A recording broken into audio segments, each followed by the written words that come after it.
The gentleman yields back pursuant to the markup notice. It is now in order to consider H.R. 276, Gulf of America Act of 2025.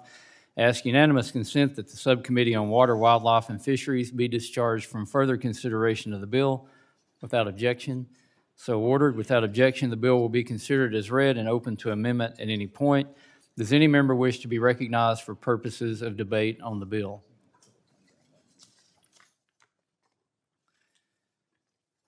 I recognize myself, and I speak in support of H.R. 276, the Gulf of America Act, which is sponsored by Representative Green of Georgia. This legislation seeks to codify a portion of President Trump's Executive Order 14172, restoring names that honor American greatness, which renamed the body of water formerly known as the Gulf of Mexico as the Gulf of America.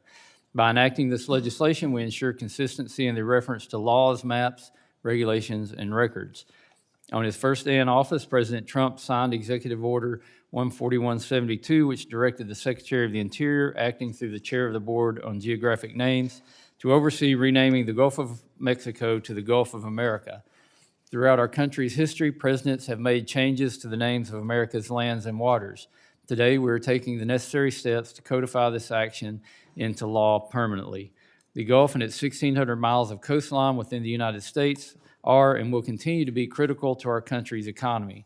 The Gulf of America region is home to 14% of the United States' total crude oil production, 48% of the country's refining capacity, and 51% of its natural gas processing. President Trump has made it a priority of his administration to make America energy dominant, and that starts in the Gulf of America. It is nearly impossible to overstate the importance this region has in securing a future of American energy dominance. Along with energy, the Gulf is a lifeblood of commercial and recreational fishing, tourism, and is one of the most productive ecosystems in North America. President Trump's executive order and Representative Green's legislation embrace the numerous ways the Gulf of America powers the American economy. Americans have long been the dominant driving force behind the economic value of the Gulf, and this legislation simply reinforces the many ways that this treasured resource has benefited the United States. I thank Representative Green for her work on this legislation. The U.S. Geological Survey's Board on Geographic Names has already begun implementing the executive order, but passing this legislation through the committee will ultimately enact it into law. I urge my colleagues to support the legislation, and I yield back. Is there further discussion? Representative Huff?